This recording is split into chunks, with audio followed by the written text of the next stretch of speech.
Hello, everybody, and welcome to the rehash podcast, where we're bound to end up talking about the same shit we talk about every show, Nice. unless Nice introduction. unless fiatjaf has something novel. So, do you have something novel, fiatjaf? The only thing I thought about was that Enigma thing. Yeah. I don't know if you saw that. Yes, I did. Do you understand that? I read it halfway, so I was planning to read the entire thing. I didn't read the It's entire impossible. thing. Not even you can handle that. No, because The most boring piece of text. well, so I'm not quite sure like what the novelty is exactly. Yeah, no one does. Well, the novelty is that you can do everything with it, and you never touch the chain. You only publish CTV transactions, and you can have a million Lightning channels floating around, never touching the chain, and you publish one CTV transaction. Yeah, that's what the guy thinks. Yes, but You can do. that's basically the scheme that I talked about the last time, right? No, your scheme was a more practical, more mundane, less useful, less. It wasn't like a big breakthrough in that will revolutionize. No, but okay, everything, so but okay, this is what the guy thinks. so maybe we have a different understanding of what we were reading, but what I mentioned Okay. last time was if you're using CTV in order to do this anchoring security bag type stuff, right? You Mm. because you ensure that that someone gets his money eventually. Mhm. That itself is enough of a basis to start interactions. Start what kind of interactions? Yeah, well, and then he gives a lot of examples of what kind of interactions that could be. Yeah, I think- think that part wasn't clear from the last. I think you're wrong in that part, but I didn't pursue that because I was trying to understand the first part. But once you have a CTV, Mhm. you can't spend it unless you provide the exact transaction that was committed to. Okay, so yeah, You so can't that's change true. the CTV. So that's true. You You can cannot change to something else. Yeah. Yeah. but what he is proposing is ultimately nesting it, right? He's so. I think what he's proposing is that he took that non-interactive channels from Jeremy Rubin that is on the CTV website. That is just a small tweak in the way you make a Lightning channel that allows you to make a CTV with a CTV without requiring interaction. And then he thought he could do it with a million things, with nested, like a bazillion nested channels. And then he thought he could never, you would never. Ah. He says stuff like, once, now that we know the thing is confirmed because we have the CTV hash, we don't have to confirm it again by publishing the transaction. So we can publish another transaction. That's what he says. Yeah. So there, on that part, I'm not quite sure. To what What extent you're that's not quite actually sure. to what extent That's- that's actually possible. That's not possible. Obviously not Yeah, possible. because Obviously. the thing is you ultimately get to a point where if you let's define an interaction as states, right? So if there is a state change in the You and your interaction, concept. if there is a state change in the interactions where somewhere in the outline of the definitions of the interaction you will have to redefine it on chain, by which I mean it's like if the parties change, right? So let's say we have a multi-party channel, then No, give a simple example. hmm? Okay. Yes, I am We giving have a a simple multi-party. example. So we share a UTXO with 10 people, right? If somebody wants to That's not simple. Okay. if somebody wants to leave and maybe somebody else wants to join, right? We're going to have to redefine it on chain because we have to incorporate the racetrack that you are sitting next to. You have to incorporate the new keys that are involved in the interaction, right? You cannot just so that has to be redefined in the contract itself. Do you understand what I'm saying? So it's Yes, like these I do. checkpoints in these so you can define a whole bunch of things. It makes no sense. For example, if you have a UTXO shared by 10 people, yeah. what can you do with that? You can't really do anything with that, right? Well, Except maybe, what can you do with that? well, you have this. What can you do with a shared bank account, other than like Yeah, have you a, can have, make transactions. Like, have a what can you do corporation on top of without a shared making bank? What without else is making like a transaction? what else is like a company other than like a bunch of stuff happening on a shared bank account? No, but what can you do off chain? Yeah, just reshuffle balances internally, right? So it becomes the channel Yeah, factory stuff. like a lightning channel. Yeah, sure. But So what the guy thinks is he can do is like make channels, close channels. I don't know. He thinks, I should have prepared myself better. yes, we both should have Yeah, read but- the entire thing. We didn't. So No, it's impossible to read. But I talked to the guy many times and I asked him like very simple, direct questions to check if he's understanding what he's saying. But I think he doesn't. okay, maybe And another time. In the end of the conversation, he said he would try to code some example using Sapio. And But he I hasn't. mean, he didn't try. No, he never tried. He's just making categorical mistakes. And a bunch of people have been trying to say the same thing to him, like that you can't spend a CTV with Right. another transaction, but Right. he seems to think you can. Right. And then I agree. he points to that. He points to that example. Yeah, I already said that, like the non-interactive Lightning channel, which is one Lightning channel, and it has a CTV clause there that allows you to get the money back if the other party never cooperates. That's basically just that, just one tweak over a normal Lightning channel.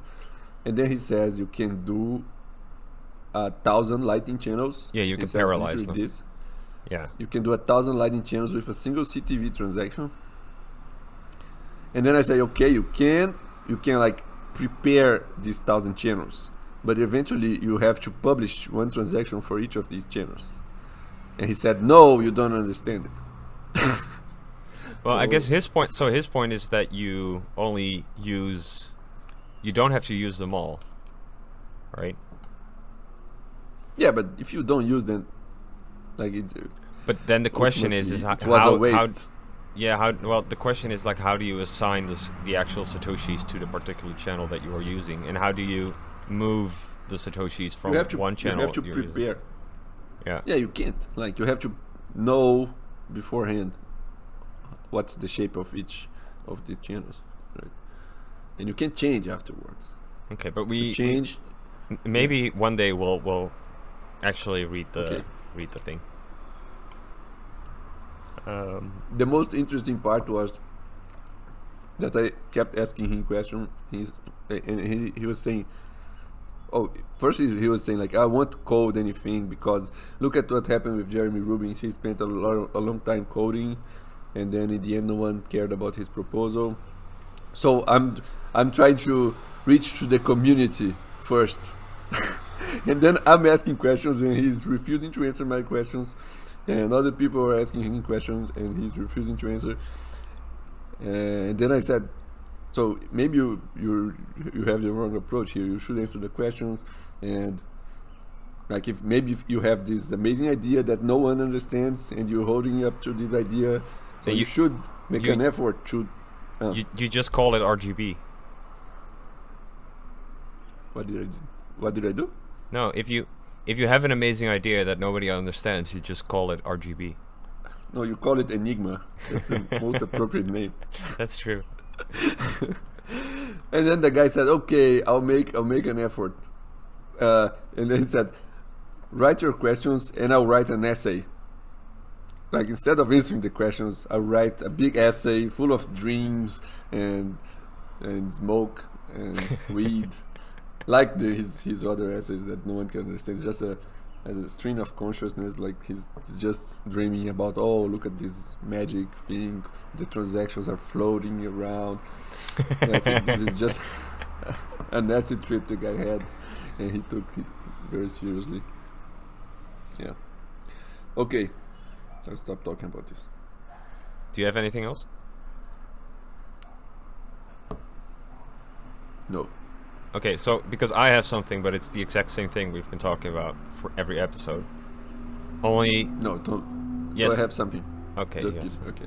Okay. No, go on. I don't have anything. But it's, I guess it's like, it becomes more crystallized, so it's a bit more explicit this time. I think there is this. There are two main perspectives on Bitcoin among Bitcoiners right now, that is slowly becoming more relevant and might become like the next block size war thing in the future. And it's the shiny digital rock on the one hand, where the focus is very much on the unit of account, like BTC, and like number go up and 21 million and that kind of stuff, right? So it's very like on a monetary focused, where the frame is like the point of Bitcoin is the 21 million, and as long as you can like hold the Bitcoin in some very basic way, right, and make transfers to other people in some very basic way, that's enough. And I think the best example of that would be, like, the best expression of that is actually the ETF, the Bitcoin ETF, where that's a way to scale this. Like the way you scale the digital rock is like with an ETF, or Coinbase or whatever kind of system, where the end goal is it just needs to be the global expression of value. So it just needs to be the unit of account, and we can then use it as and use it as a store of value. But the unit of exchange part is like, it's not that important.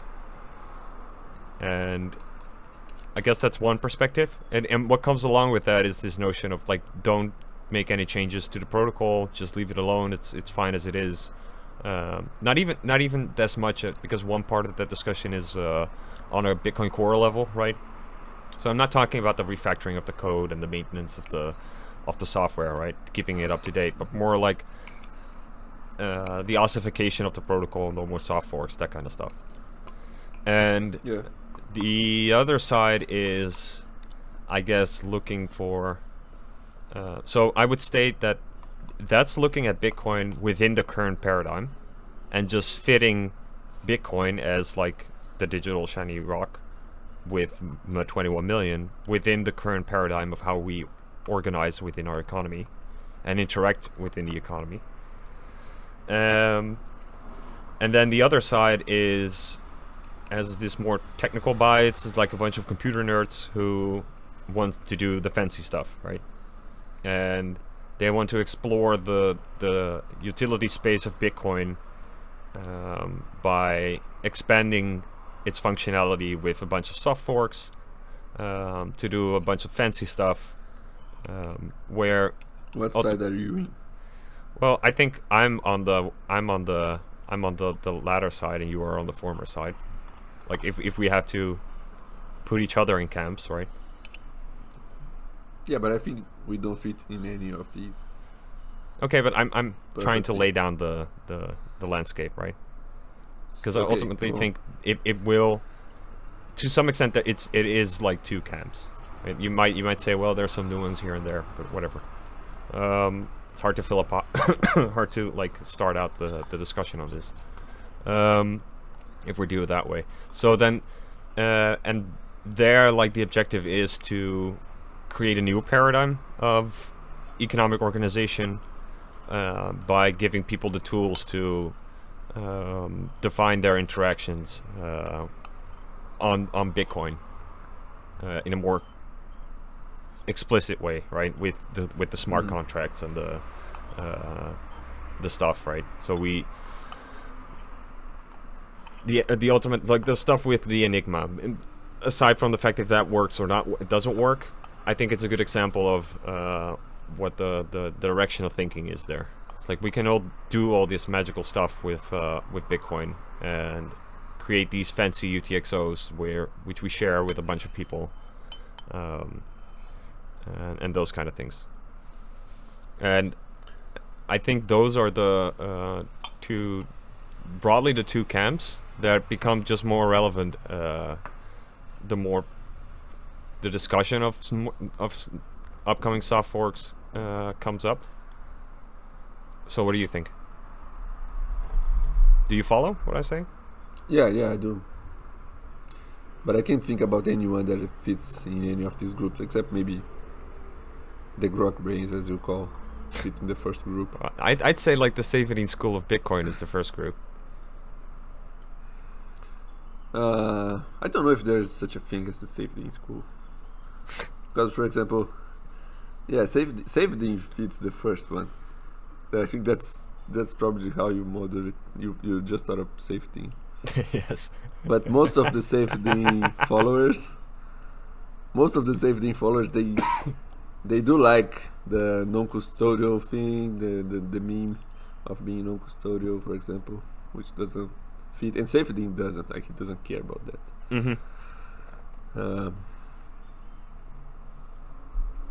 Yeah.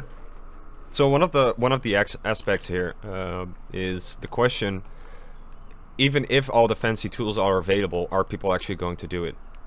Because you could argue it's like, okay, let's say we got like simplicity level of functionality in Bitcoin, and we're able to define an entire corporation in terms of like a smart contract, where you have like the shareholders who actually are keys that own like the majority of the money, and then they are able to delegate the funds within the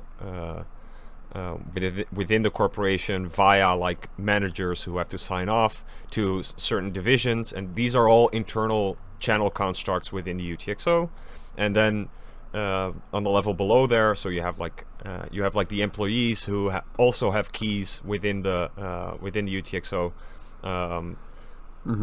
where their channels is like their loan payments, right? So every month, or maybe streaming loan payments, so you you get paid by the second, or whatever. It's like let's say every month, like a bunch of money, what your loan is actually going to be pushed to your side of the channel, and then you're able to spend your money just via Lightning, because this corporation has like contracts with other businesses, right? And these contracts are also like shared UTXOs.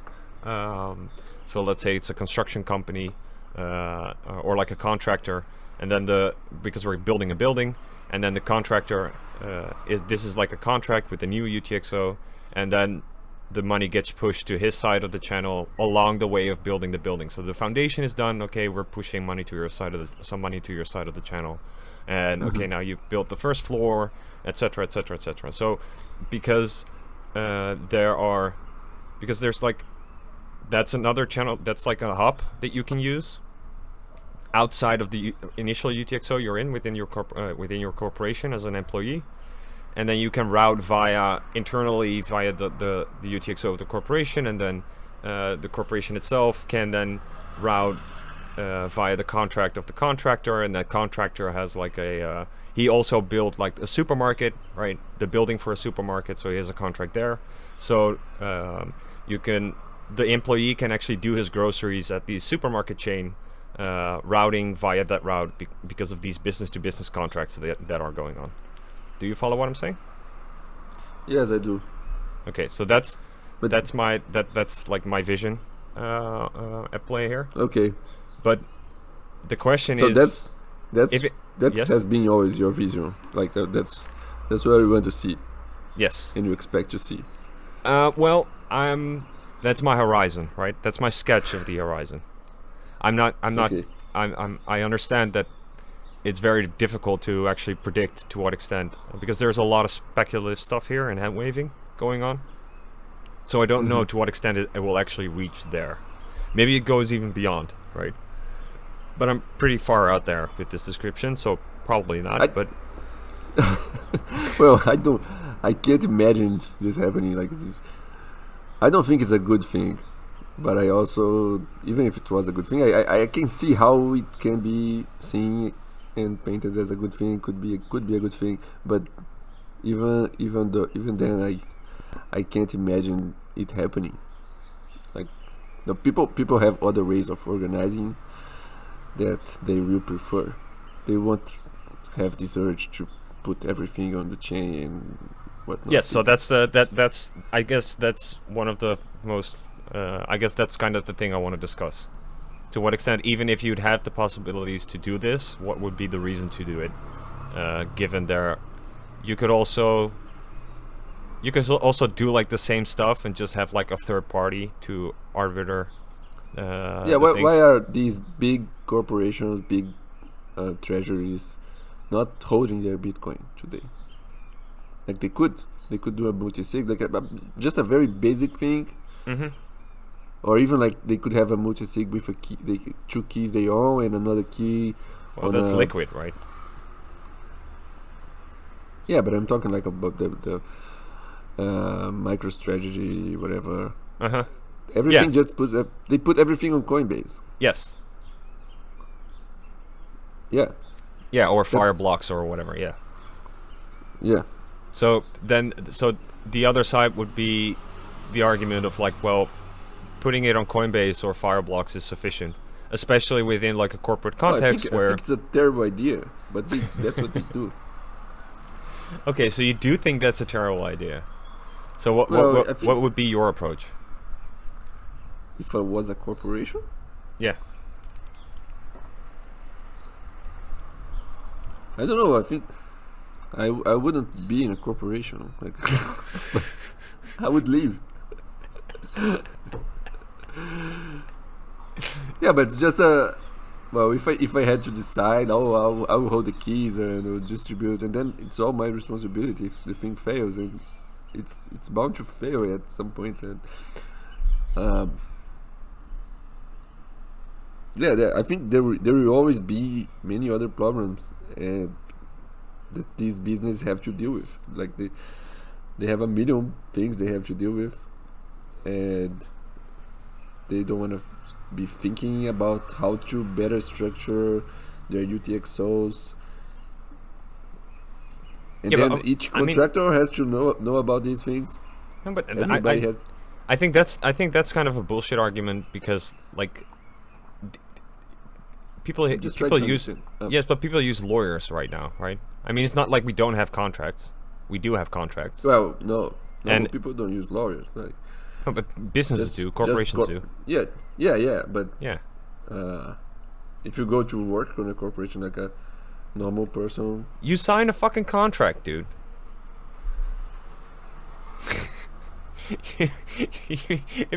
if you're like Well- being employed by a corporation, then you sign a contract. yeah, but we have no idea what's in the contract. Or, Right. Right, so that's my point. It's like, okay, so there are a bunch of computer nerds who write all this stuff and make the software and all that stuff, and you just click next, confirm, right? and then you lose your phone, right? Yeah, maybe. Yeah, that will happen. Yeah, they will force you to install. I'll work on this company, and they force me to install this app, and then the app crashes the phone, and I lose my phone. I buy another phone and I install the app again, but my money's not there. I don't know. I think. Okay, but then basically what you're saying, the point is not the complexity in the contracts, it's just key management is too difficult. That's what you're arguing. Oh, key management is one of the issues, yeah. But also like you're saying like the big business, but what about the small businesses? I mean, You can't have each very small business hiring a genius who will architect how to better structure the UTXO. I So mean, they there- have a single UTXO. You can shared. make templates, right? There are templates right now for starting a business and the type of business that you want to start. You don't have to write everything from scratch if you're starting a business, depending on the type of business you do.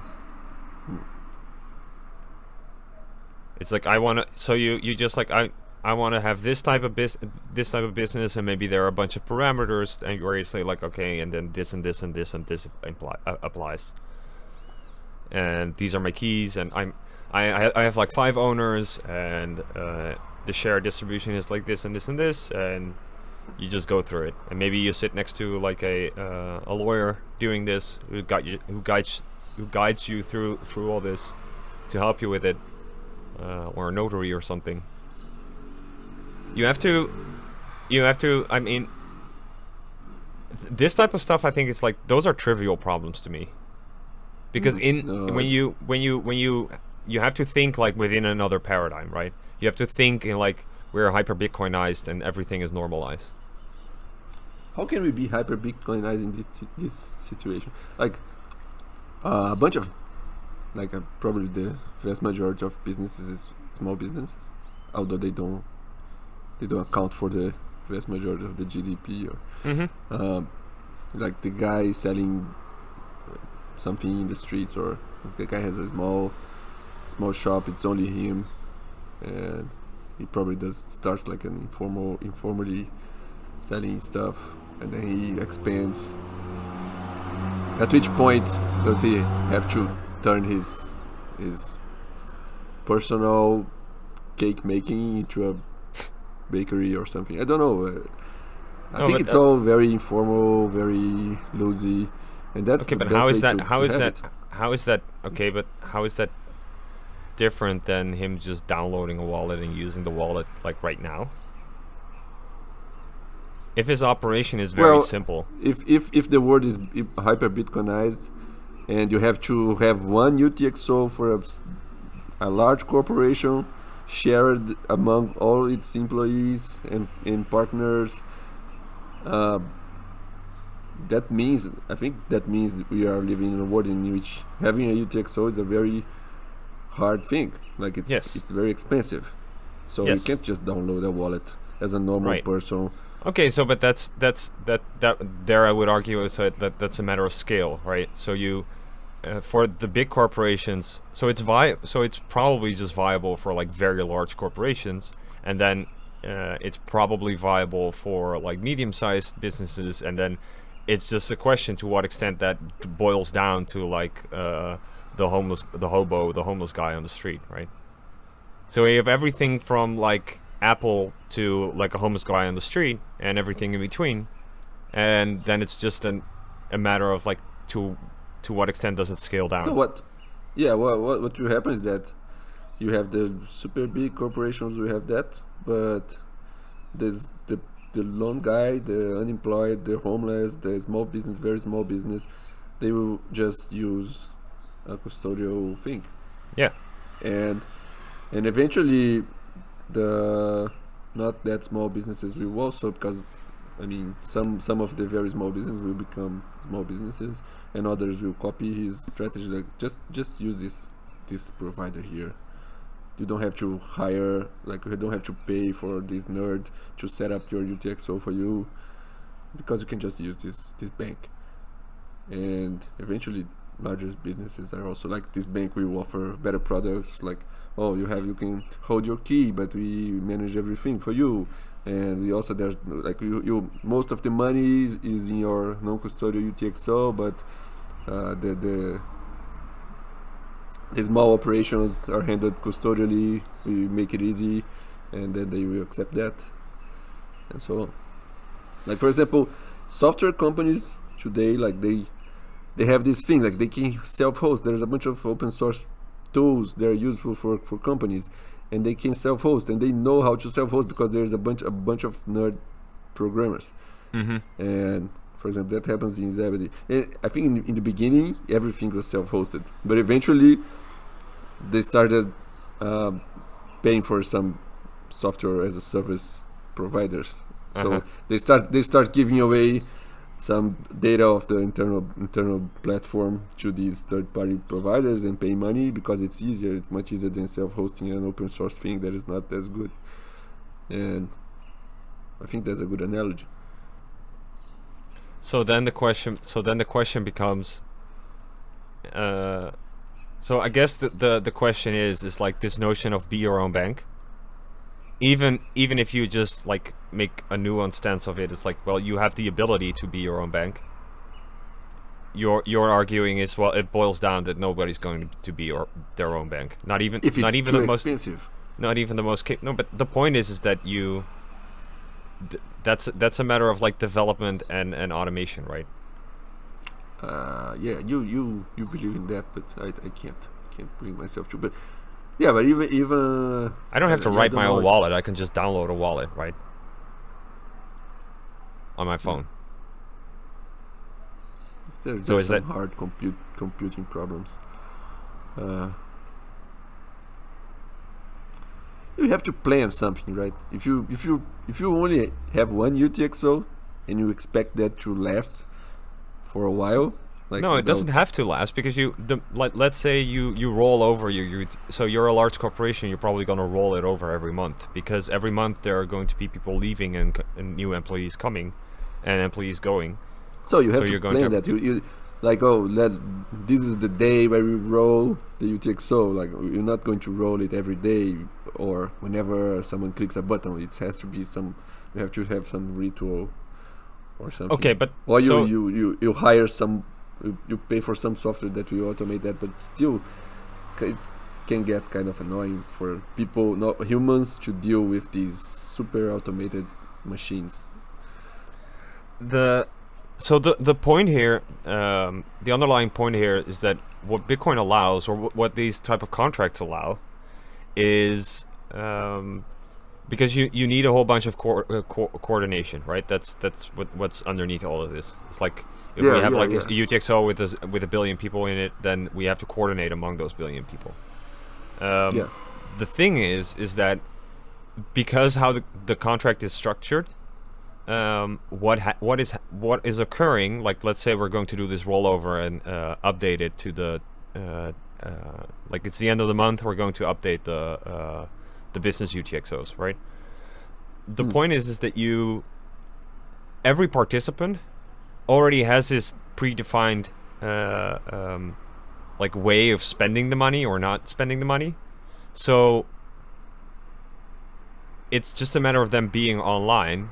Because its software can just analyze the transaction, if it needs to cosign, right? Let's say everybody needs to cosign, or a bunch of people need to cosign. It can be automated because the software can just analyze: am I going to lose my share? I'm not losing my share. Then I don't care what's going on. I'll just sign. And if for some reason somebody is offline and not cooperating, then the group has a method to just ignore that person, kick him out, right? Say, okay, well, we'll have to do the emergency clause thing because he's not cooperating, so we're just going to kick him out. And we are able to do that. The problem is just we're going to incur more cost doing that because that type of transaction is more expensive than the happy path, right? Mm-hmm. But the only thing you have to check for as one of the participants is, am I getting screwed? No, I'm not getting screwed? Okay, I'll sign. That's the exact same thing with the CoinJoin stuff going on with like Wasabi and all that stuff, right? Yeah. You just check. If you just have to check your own situation and you don't care what else is going on. And if everybody does that, then it's fine. And if somebody doesn't cooperate for whatever reason, might be just hardware failure or whatever, then you should have clauses to work around that. Which is technically possible, so it's just more expensive. So then the question becomes, how large can you actually scale this where the occurrence of having to use the emergency clause is rare enough that it's economically viable to do this?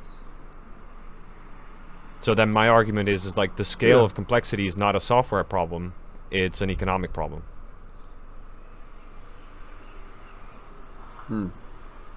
Yeah. I guess you can say that. I think the maximum number to which you can scale UTXO is one person.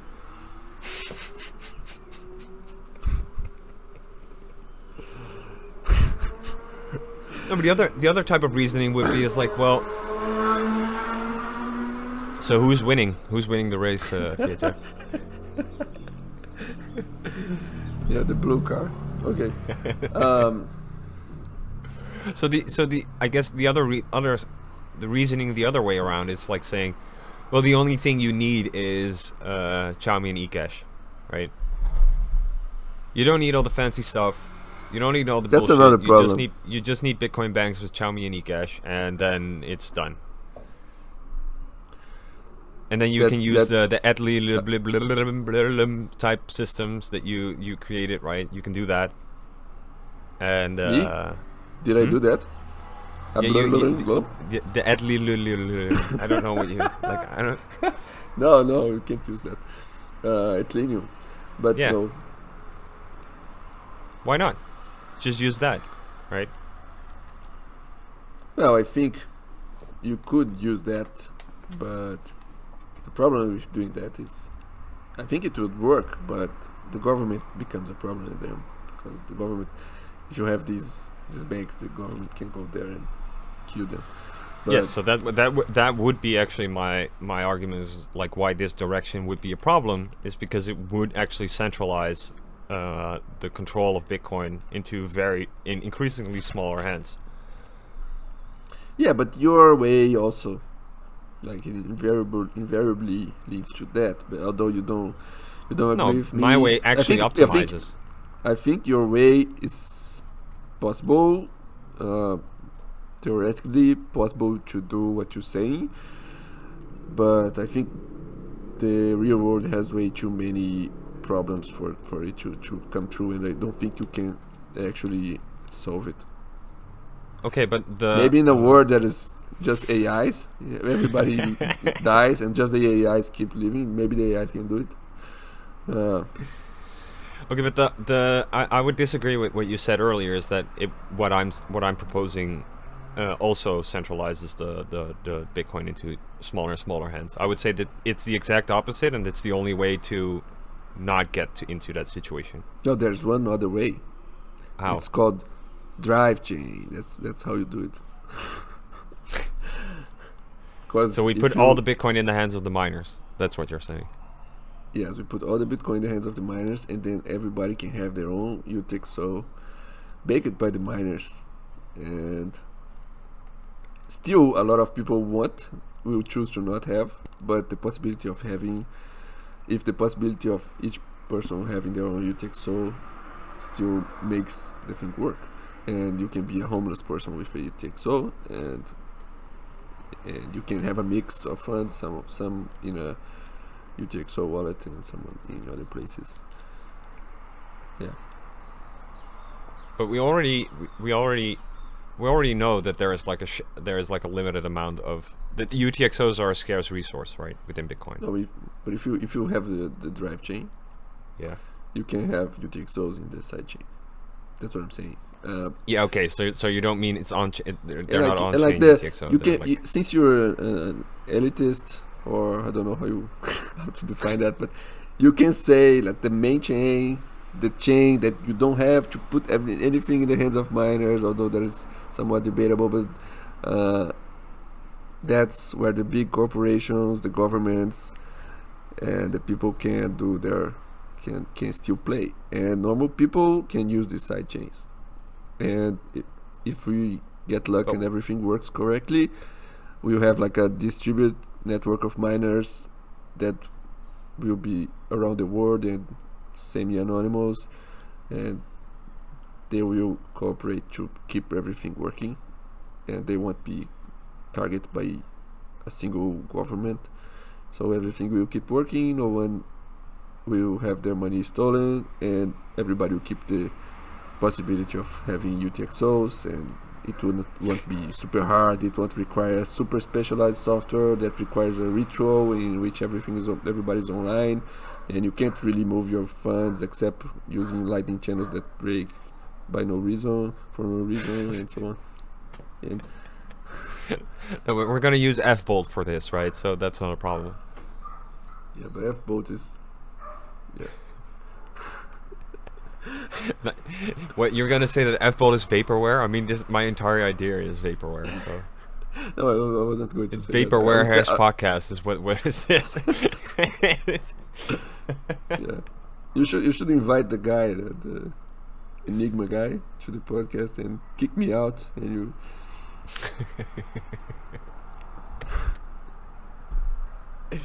But then we'll actually have to use cameras and then like you vape the entire time. Yeah, you do. Okay, so I guess like the drive chain stuff is like a third option in this. Why not So both?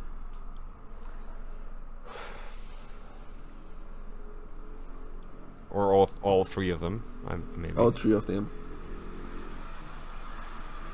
I think it doesn't hurt. Why should people be against it? Like, for example, I don't see much value in CTV, but it's already How? better than Why? How can you not CLTV. see?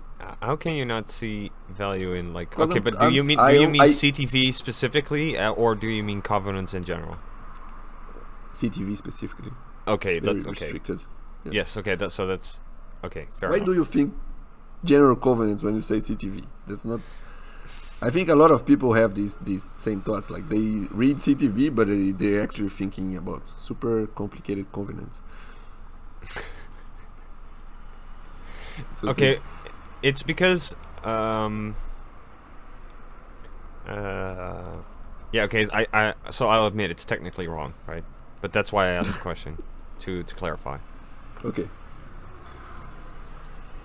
Because the thing, but the reason is that where you can have like a discussion on the merits of covenants in general, and then underneath there's like this discussion of like the specific implementation of how you're actually going to do it. Yeah, which I and think is there- a terrible idea to mix these two things.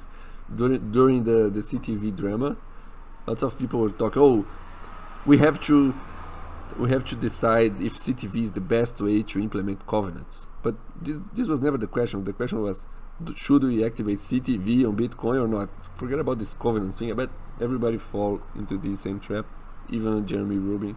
But I don't think that should have ever been a question. Like CTV, and we activate CTV or not.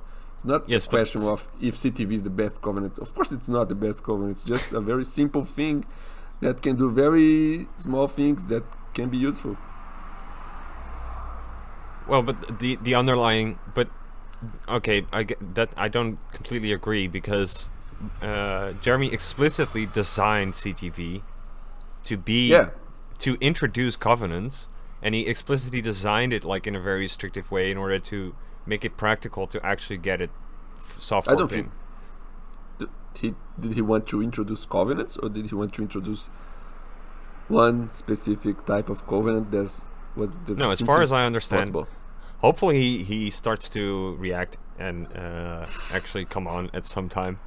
So maybe one day in the future we can ask him this question. But from what I recall and understand of the discussions at the time, was that it was very self-conscious way of constructing or like making a covenants proposal in the form of CTV, because he said something along the lines of like, we have a patient on the table called Bitcoin, and we need to do something now, because we cannot just wait endlessly, right? So Yeah. here I have this, so I prepared this thing that we can do right now, and I made it very restrictive in order to make it not very controversial, so that we can actually do it right now, and then we can worry about the broad questions later. And because the main response at the time was, okay, you made a proposal for covenants, but now we're going to but we have to have the broad discussion on covenants first, right? And that's where part of Yeah. his frustration comes from, where he says like, well, yeah, I understand, but like I made this very concrete thing that we can do right now, and then the argument back was, well, but we don't want to unnecessarily introduce this legacy code, because the moment we put CTV in, it's in there, right? And it's in there forever. Yeah, just like CLTV, CCV, CSV, and all the crap that's useless that we have there. But So then the point was like we at don't the want to time do people that. didn't care. Okay. Yeah, well, so but now people do, right? So so that's my understanding of the how this thing I see. went. Yeah, makes sense. I agree. That's what happened. I don't think that's now people care. I think it's just who is proposing. I don't know if you agree with that. We have the same discussion already, and yeah. When is the next ASL? That's a good question. Shall I look I think it up? it's August. I think it's August. Yes, but it is August. I don't know if you noticed, but so it would be season 16, I think. Just go to the front page of Wikipedia. I avoid going there so I don't see spoilers.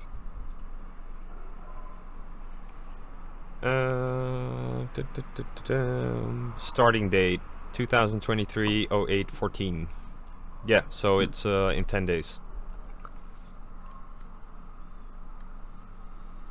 Okay. Let's So see if we get at least one Protoss in the round of 4 this time. Let's see. So we have 1, 2, 3, 4, 5, 6, 7, 8 Protoss. Oh, it's I don't have to count. 8 Protoss, 10 Terran, 10 Zerg. No, not that bad And this time. Yeah, well, and so the round of 16 seed is 1 Protoss, 2 Terran, 1 Zerg. So we'll see. We'll see. At least there's going to be 1 Protoss. Jesus, it's just these dead Protoss. Free. Rain's back. At least we have some chance here. Stork with 2000 years old. Is Flash back? No, Flash's not back. No. Do you think Flash is coming back? I guess he's not coming back. Really? Oh, why would he? Why not? That's what he does best. He does best. I mean, if you he did the thing, right?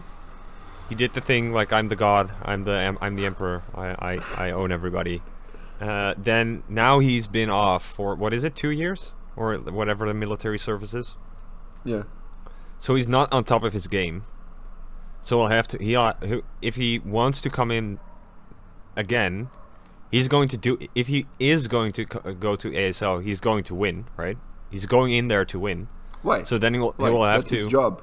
Like he will be streaming, him playing, and getting money from that, and getting some. Yes. sponsors So and why whatnot. play why train for ASL if you can just be like the famous StarCraft player making shit tons of money with Because streaming? playing for the ASL is what will bring the people to follow you. And You think like Flash needs? You think Flash needs ASL participation in order to get I people don't to know. watch the stream? I suppose.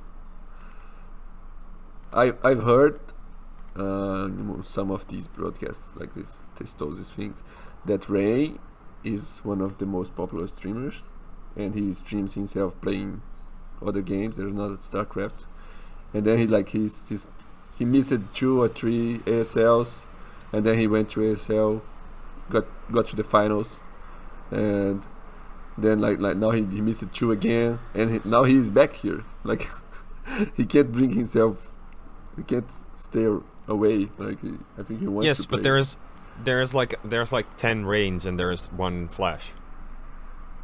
There are 10 reigns. What you saying? There's 1 Flash. You're just saying that he's better. Yes, well, there is no mythical status around Ring, and there Okay, is some but- mythical status around Flash. But So the brand value of my argument is that the brand value of Flash is just so damn high. I don't think he necessarily needs to. I mean, the risk is only that he can only win by actually winning, and he loses if he doesn't win. that like sounds very retarded, but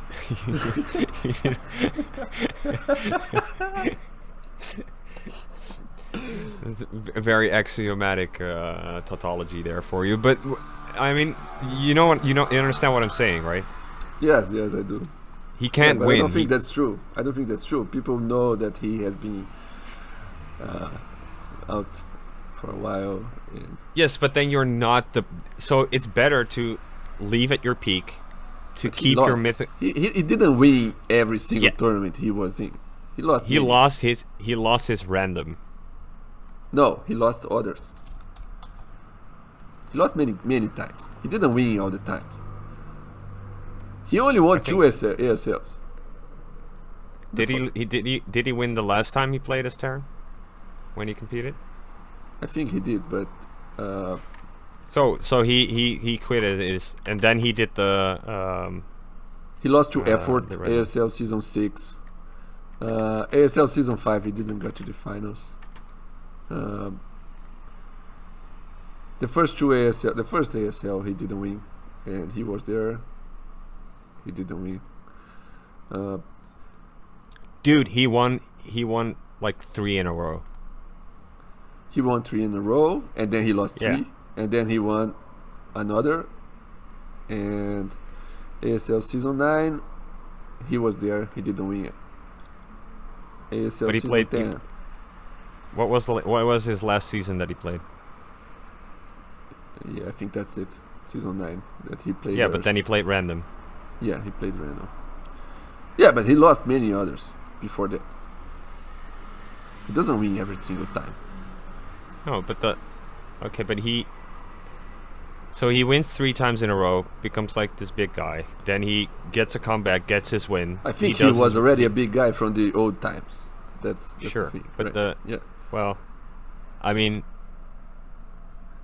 what is the old times? I mean, the old times is Slayer's boxer, right? No, the old times like 2000, 2008, 2009, 2010, 2011, 2012, and then everything died.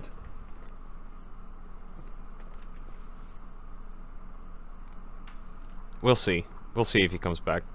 Like I don't mind Flash coming back, right? You don't mind, of course you don't mind. You wanted him to become this god that doesn't even play anymore. Like Yes. people are starting to forget him.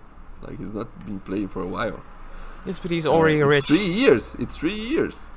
It's Yes. not 2 years. It's 3 years that he hasn't Yes. played. So he hasn't played for 3. So he hasn't competed for 3 years. So he probably has to put in a shit ton of effort. He's gotten older. So he's probably but- not going to be as good as he was Yeah, but that's fine. That's before he went still- into the military. So why Everybody why come does back? that. Every sports people do.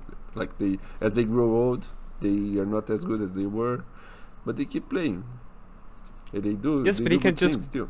Yes, but he can just do streams and make more money, and he's already rich. Right? He made a lot of money. He's like Richard Hart. He made But money you with think crypto like scrams. You think- That's true.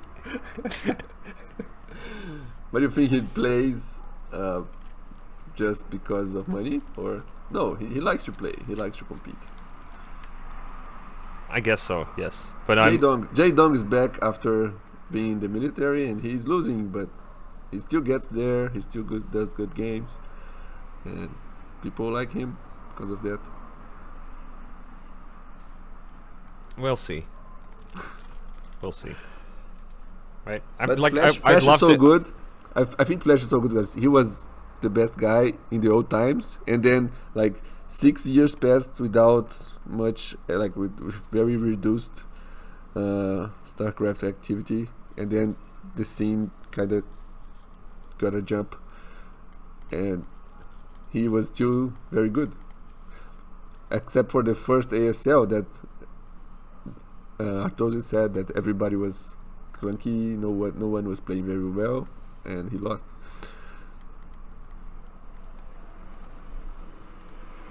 Okay, I'd like Next to see. I'd like to see Firebed Hero. yeah, I don't know these people.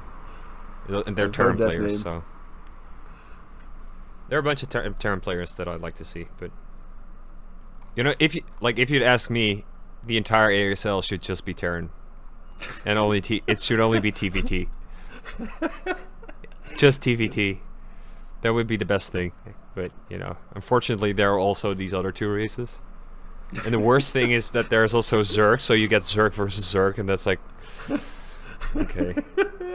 Yeah, it's interesting. At least the games are fast. That's true. With Terran, they're boring and they're long.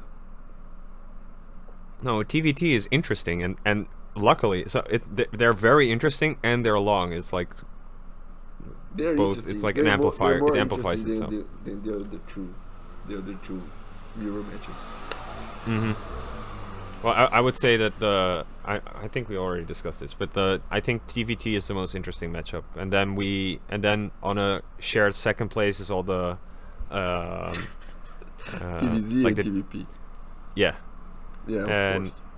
And ZVP.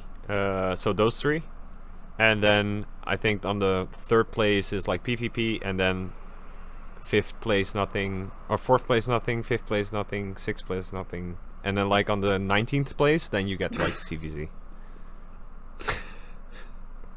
Okay. CVZ is like this use map settings mini game, right? It's not. It's like you keep complaining. It's like don't play these stupid games, and like okay, but CVZ is one of these stupid games. I'd argue. Yeah, they are. Yeah. But when Flash played Zerg, it was interesting. He even made like creep colonies inside the other person. Yeah, that was cool. Yeah. Yeah. There you had these did you see that video where you had these pro players commenting when they're watching? No. Oh, so there's like this video and they're watching the random games of Flash. Oh, that may be good. And then send me. And then they get on that map where he's doing that strategy. And there's like one Zerg player is like, how does he know this strategy? Because apparently it's like it was very new, and like only a couple guys knew it, and it's like this big secret thing, this big proprietary build for that particular map. And then I think like, he just improvised. So yeah, that was interesting. And he won that. He won a ZVZ. He won a PvP. Yeah, it's very. Yeah, he won a PvP by hiding a base in a very bad place. On the top left, yeah. Yeah. Yeah. And he won that by making a ton of mutas and not having any defense or something like that. Right? So he had more mutas. Like he just gambled. Well, he even in his muta micro, I think because I remember those engagement, he even out microed the other guy, which was funny. No, his micro's bad. His micro's very bad. No, it was noticeably bad. No, but the muta engagement, he got out on top. Yeah, but he had more. I'm not sure. I think that is because he gambled and make more mutas than a normal pro Zerg would do. So do you think we're gonna get a micro tournament going on within the group? You're up for playing that? I don't want to see that. Like they're very. Like we already know the results of most of the matches. Because there's a lot of disparity between the players. Yes, but I mean the map, the use map settings map of micro tournament. Oh. Where you only do micro, so you I get don't an want army. To see that. I'm against the one that you made me play once, and then I didn't know what to do. Yes, okay, but that one's versus the computer. So this one's different. So these are like set matches, right? So there are like two types of army compositions, and those are reasonably balanced. And so it's like medic marine versus zergling lurker or stuff like that. And you then just have to play that, and then there's like this bracket within the map, and it's like these mini tournament that you do for every unit composition. And then you play it again, but then you switch sides, right? So then you get the other army. So even if it's not balanced, then you play everything twice, so it shouldn't matter. Yeah, that sounds interesting. I'm for that, yeah. because I remember watching. I don't know who was that. I'll have to look it up who that was. But he was. I was watching that map. I was watching that game, and he made so he was playing like he was losing, right? Because the Protoss player, he had like half the map or like everything in the map. Who is losing? Who was playing that? Okay, I'll look it up. What you're talking about? You're talking about the pro player? No, within our group. Battle cruiser.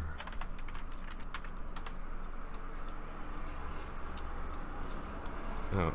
It was me. No, it wasn't you. I was losing.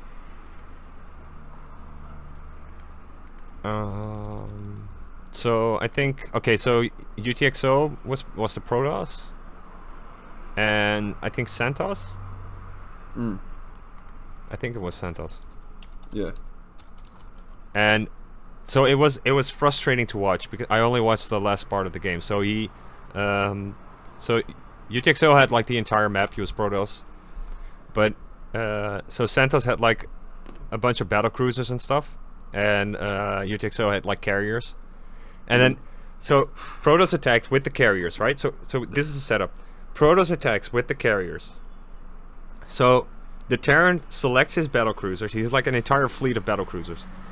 He moves the battle cruisers towards the carriers, and then right at the moment that the battle cruisers, like his army, actually engages the Protoss army, he goes to his base and starts like building stuff and doing upgrades and like I don't know, make workers or like what the fuck are you? What the fuck are you doing? This is not how you play the game. It's like this is like the crescendo. This is it's like I can't. You mean the Protoss guy was doing that? No, the Terran guy was doing that. The Terran guy. Okay. I mean, the point of the game is that like you build a base in order to build an army, in order to use the fucking army. It's like, and then when like the actual point comes when you have to use your army, you just like I'm going back to my base and like do upgrades. Like the big battle, the 200 supply versus 200 supply battle going on. I'm going to do upgrades. Yeah. So he lost. Yeah. But he was bound to lose anyway. But I was like, you can at least do the fight. Yeah. But if you just don't do any micro at all, just move your army, then whatever. Okay, whatever. So the battle cruisers were just wasting their time like shooting interceptors instead of Yamatoing the carriers, etc. It's like how many Yamatos took your carrier? 2. Oh. So you could actually. Oh no! Sorry. 3. It's 2 for a battle cruiser. I think it's 3 for a carrier. But you're probably better off doing 2 Yamato for the carrier and just shooting it down, target fire. Yeah. Because I don't think there's a whole lot of HP left. And it's like so it's probably best to EMP because I think with EMP it's to Yamato. But yeah, so okay. Yeah, I think we're it's talking your best too much about StarCraft. Well, do you have anything else? You want to wind it down? Yeah. I mean, so the thing with Bitcoin is like I'm kind of done with Bitcoin. No, I do care about Bitcoin. I do care about Bitcoin, but it's like what else is there to talk about? Well, we can shit on people like this Enigma guy. That's what you bring. Yes, but then we actually have to read the article if we no. If you read, proper. then you're full of nuance and you're trying to understand. But if you just shit on it, yeah. Okay, so the future of that podcast is just going to pick on people and then just shit talk, like with no understanding. Proposals too, not only people, and we can pick on software. There are a bunch of things to pick. Without understanding anything, just having completely wrong takes. But just not caring that everything what we say is actually wrong. Isn't that what made people famous? Like Shinobi, for example. That's true.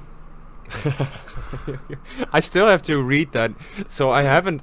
So for the longest time, I think for like a week, I didn't touch the that channel, like the Theoretical Lightning channel, simply because I wanted to read that discussion you had. Why are you there? No, That why are channel is you just there? spam. That's just. Yes, but why are you there? I was there to monitor what Furkan, how do I say this name? What he was doing. Like he is in many channels and he publishes the same spam content in Yes. all the channels at the same time. And I wanted Yes. to see with my eyes. Yeah. But also because that group used it to bother me so much, I left. So, but now I learn to ignore. So I think I can be there and do something. But there's nothing going on there. There's just What? there's just Furkan spam. There's like this Swedish guy that's like insecure about his body going to the gym. I don't know. There's like a fat guy. It's like Yeah, they will Now- have to listen now- to this episode now. To see now the we have national- now we have Cobra who like Cobra who's is like this Cobra? posting. It's I like don't know. that I don't know Cobra. who this Cobra. It's not I don't- the I'm- the Cobra. I'm not sure if it's like the Cobra, but It's just some guy. he, called he Cobra. he's just posting shit like, and everybody ignores him, but he just keeps like posting like random stuff. So yeah, it's a very, very, very weird channel. There's absolutely no point in being there. But I told you, like the moment you came in, I told you it's like, why are you here? Don't be here. Yeah, but you're there. Yeah, so many messages. Okay, I'm just. I'm and only there because I was there, right?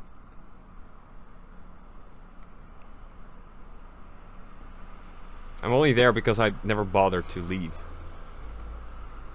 What good groups are you in that are public that I can join?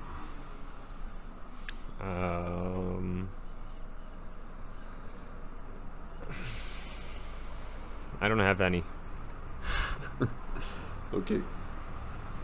No, so seriously, I don't Do you have go? any. Do you go to the Amsterdam Bitcoin meetup? Yep. At the conference, you mean? No, the Bit Devs. Oh, so I didn't go last time, unfortunately. I'll go the Or you go next time. Okay.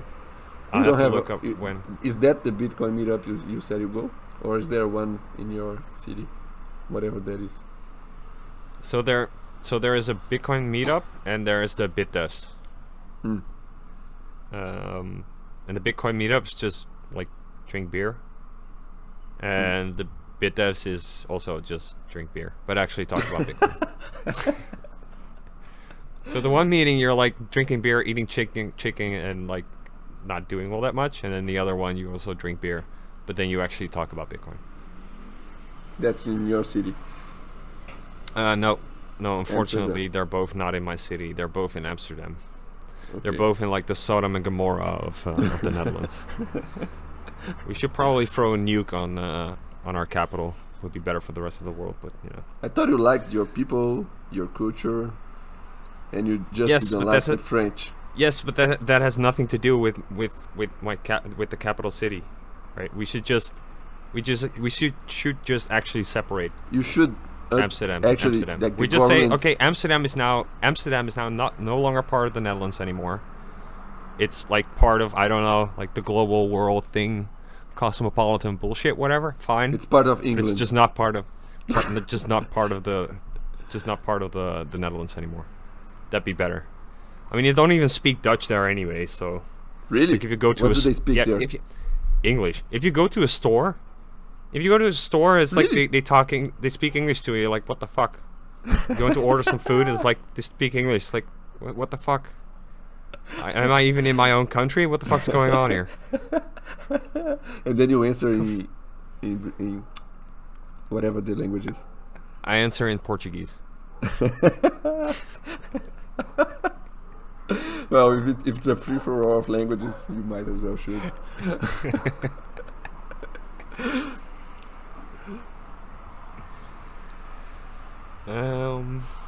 But yeah, so like what else is there to talk about Bitcoin? Well, Seriously. you don't care about Bitcoin. Or we could like pick some minor topics. We should have done this show live, and we would have listeners' questions. Like we would have maybe one person watching, and they might have questions. Okay, Of so course. I guess that should be the future then, because of this podcast, because I'm out of like what we discussed. No, You don't seriously, care. what You we don't care discussed now- about any other topic. You just want to talk about the same thing every time. No, Yeah. because that's like the because I think that's the final frontier, like currently at least, of Yeah. maybe there's something coming up like in 10 years, but for now it's like I think this is the main discussion to be Yeah, had I see your point. within Bitcoin. I also think that there's not much to talk about, unless some things are move forward, like drive chain, but other things too. Something You know, unless something happens. I was watching, I was listening to a podcast about Lightning some days ago, and it was a Stefan Oliveira podcast, and they were talking about Lightning with two guests, and they were saying things, exact same things they said in 2018, like, oh, Lightning allows you to make small transactions and they're fast and enables new use cases for money on the internet, blah blah blah. And I said, what the hell? What are these people doing? Like 5 years and they're saying the same things. And I guess they have to keep the podcast going, right? Yep. Yeah. But you know what's going to be the most frustrating thing? Maybe it's not frustrating. Maybe we can go on holiday for like the next 4 years in Bitcoin. Because the discussions that we've had in like what episode is this? 20 or something? 21? The next 5 years of Bitcoin discussion is going to be the exact same thing that we've discussed in those past 21 episodes. Yeah, maybe you can just take the episodes and nobody listens to this. Release them again with new numbers. Yes. And then we keep the podcast forever. No, you just release it as a new podcast. Just Yeah. keep releasing. It's like, oh, we're gonna start. It's like a new podcast going on. So is this Have you heard the this end? new podcast? I think this is the end of the podcast now. And we fulfilled our goal, and our producer is happy because we had post talk. And Jeremy Rubin doesn't want to come to the show. I think our producer is going to be pissed because he set up this entire infrastructure. The moment he set up the infrastructure, we're gonna quit. I think he'll just fire us and bring other people to continue the podcast. Yeah, he's like, fuck it. I have these servers running right now. I need to use them. Yeah, he has the domain name. He doesn't need us. Like he can get other people True. to the podcast. Yeah. True. He just invites That's true. two guests, and then he puts has the the two RSS guests to feed. talk one to the other, and that's the podcast. You can probably just do AIs, right? Just to You told me talk to invite AIs. Rene, whatever, Picard. Picard, and he said he doesn't have a computer. That's why he doesn't play StarCraft, and he can't go on podcasts. But he said he would come whenever he gets a computer. And I guess we won't have him. But is he like a nomad or something? That he doesn't have a computer? I don't think he's a nomad. I think he may have sold his computer to buy drugs or something. No.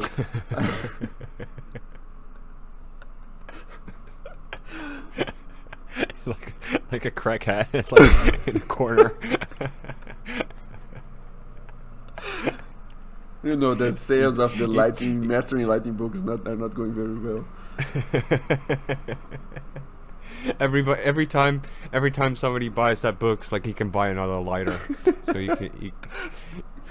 can warm up his warm up his crack. Yeah. He said he's not being invited to conferences anymore because he wants to talk shit about Lightning and people don't want to hear that. He said something like that somewhere. Seriously? Is that serious, or are you just? I think I'm exaggerating, but he said something in these lines. I can find it. But if that's true, right? Then we actually have to do the F-Bolt thing. Yeah. Then we have to gather all like the people that are getting kicked out right now. Which are me and We have Renee. Renee and Dryja and Well, Dryja is not being kicked, like he's working at that lighting company, Lightspark, which is that from that Facebook guy. We'll just pretend he's being ignored, so he can come join us. There's also a guy in Zebedee, that used to love Lightning, and after working with Lightning nodes on Zebedee for a bunch of years, I think he hates Lightning now, but he doesn't want you to say that in public, because that would be bad for reputation of the things he is involved in. And Yes, but that's bullshit, right? I mean, the only thing we have to rely on the truth, right? We cannot do this bullshit because that will be the end. We cannot rely on this, like, and the politics and the reputation and the people will get mad, etc. We can't do that. We can't afford that. yeah. We Okay, have to I'll be tell proper him toxic, that. toxic. Oh, Let him come I on the am show, losing. we're going to shit I'm talk- losing a lot shit of my talk more. reputation. Some people that Yes. used to like me, they don't like me anymore. They started to see issues on my software. Like I used to be this nice guy that made some nice That prototypes. made LNTX bot and then LNTX you bot, rock cooled and Ethereum, yeah. And now I have some people that don't like these things. They say, "Oh, this is crap software. This is like not using the most efficient, performant. It's not written in Rust, whatever." And then they don't like me anymore. But I think it's just because I talked shit about Lightning. And if they think I don't know, yeah, I actually didn't know anything about Lightning when I wrote LNTX bot, and now I know much more about Lightning. Probably I don't know everything, but well. Okay, so what? So the next time we're just gonna do a live show thing. Try that. I thought the See if that podcast had ended. Yeah, we can try that. And like we just keep silence until someone joins. And if they join, we invite them to talk live. No, but that this means you have to do marketing, right? You're going to have to put it on like Twitter and Nostr and stuff. Yeah, I could do that some months ago, but now I'm afraid of doing that and getting people hating Why? me. I don't know. I'm afraid. It's the world is a dangerous place. No, but then People will be mean to well, me. Yeah. We need Bitcoin blood sports, fiatjaf. Bitcoin what? Block sports. What's that? Blood sports. Blood sports. Oh, it's like a 2016 internet thing where people had like online discussions, and they called it blood sports. We're just like online debates, but they were like to make it interesting. They called it blood sports. And people watch it. Yeah, they were popular. Have A lot you of seen that? lot of Yeah. super chats and that kind of stuff. Yeah. Interesting. So we need to hype this thing up. We need to get people to pay with Lightning to get questions in, and let's get rich by stirring shit up, shit talking people. Do you know that blockchain debate podcast? I think Yes. I've talked about it. Yeah. Yes. You had what was the one? Shit. It was a podcast with like a Bitcoin dude and Ethereum dude. Me? Which was okay-ish. Me? I wasn't in that. I wasn't. No, not you. That like I'm just referring to a podcast. It's dead now. Oh, Um, Bitcoin dude and Ethereum dude? yeah. I don't know.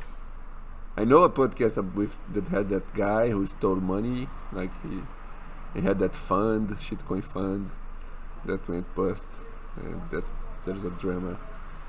You know that? Nope. Okay. Okay, so this is going nowhere. So you are going to do the marketing for like the live stream Bitcoin Blood Sports hashed podcast. No, but thingy. what you're going to do? What will be the content? Whatever, like okay, we'll pick a list of like prominent Bitcoiners, and we're just gonna shit talk them, right? Really? That's true. Yes, you are going to tweet that Michael Saylor doesn't know anything about Bitcoin. But We shouldn't listen to Michael Saylor. Saylor is not a Bitcoin person. It's just a guy who bought Bitcoin, right? I didn't get why you and Paul Stork were talking about Michael Saylor as if he was some kind of thought leader or something. Like he's just a guy who likes Bitcoin. Well, you have to go to Paul because he introduced it, right? Yeah. He brought up like if you want engagement, if you want engagement, we have to shit talk Richard Hart. Really? But I think yes. everybody agrees that Richard Hart is a bad person. Yes, but the moment you mention Richard Hart and say like Hex is a scam, you're going to get so much engagement from like a bunch of people who like bought Hex and are like, because it's Really? like a cult, right? Who bought that? No. Yes, way, there's don't like engage. a cult of people. Seriously, he made what was it, $1 billion? I don't believe that. He Real gathered people? So the SEC is after him right now, right? Yeah, I know. But Yes. these people So who in that bought- report it stated that he gathered like up to $1 billion.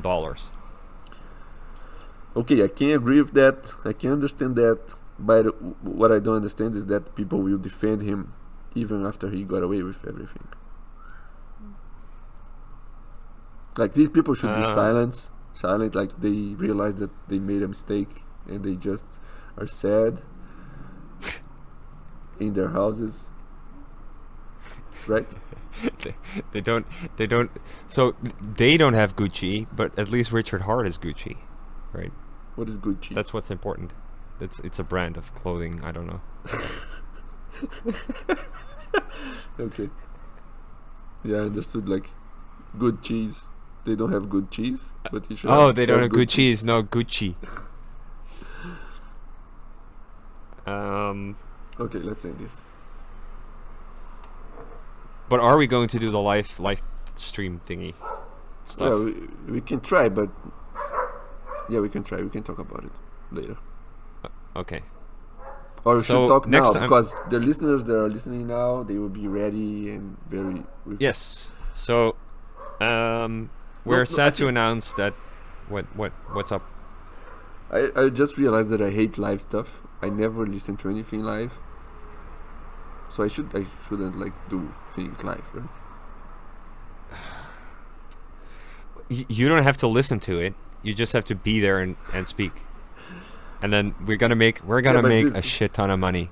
We're gonna make money, fiatjaf. We're gonna be rich. Okay.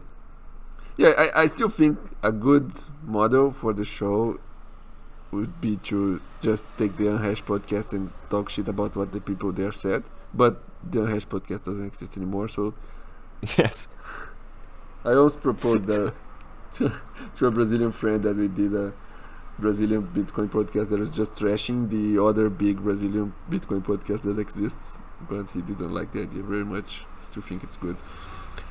So we could do that. We could do Stefan Levera, what Bitcoin did, and what's another one? Or just those two. I Yeah, guess, but or these are just too what serious. Bitcoin did.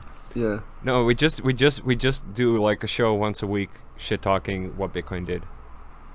But then we have to. Did you listen to the Tour de Maester one? No, it's in my queue. You Okay, like him so don't because bother. he's from your country, your cousin. No, he isn't. No? He's Belgian. Oh, Yes, he's Belgian. He's not Dutch. okay. There's not a whole lot of. It's like a nuanced thing. It's not really that different. We speak the same language, yes. He just speaks it in a funny way. Okay. He speaks it in a funny way, and their roads suck. But he lives in Texas right now. He doesn't live in Belgium anymore. What a traitor. Okay. Yes. So we're gonna engagement farm. by Shit Talking Hex. Yeah, we can calling. We're gonna call Michael Saylor a scammer. Should we invite Mike who in else? space for the show or what? Do we want to stoop that low? Do you want to what? Do we want to go? Do we want to go that low to invite Mike in space? That's like making a pact with the devil, right? He's probably good for engagement. He can sing a song. We'll ask Mike to do the intro song. He'll get his ukulele and then do a silly intro song for us. That's already too low. He'll have to. He'll have to do it live and a different one every time. And he can have like 1% of the earnings. Okay. No, let's not do that. But I think actually that's a good idea. We have to. The only factor that we have is like to become a cultural phenomena. So, because there's no more content. There's no more Bitcoin content to produce, right? It's done. So I think we should we're done. Ask our listeners because they own the show, right? We don't. We just their employees, and the listeners own the show. This is a community show, so we ask you, listeners, what do you want from us? Like, what should we do in the next episode? Send your message to HTTP.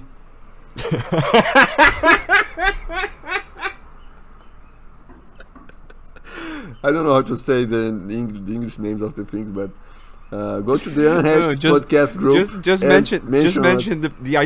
mention the IP address. They have to. They have to SSH open a TCP connection to the address at port whatever and send a message.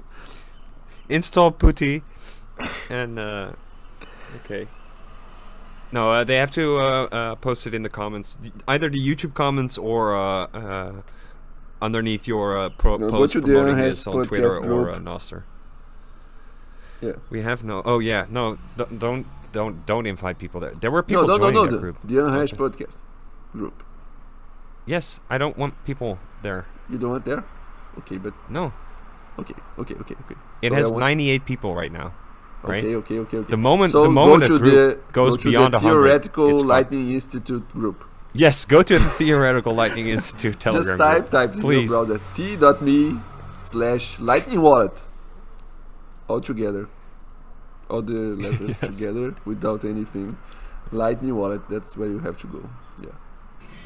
I'll repeat, it's t.me/lightning wallet. Go to that Telegram group, please, everybody. And if you go there and you say the word constant with the actual name of constant in Telegram, you get 100 sets. via LNTX bot. Yes. That's your chance to get rich on the internet. Okay, let's end this now.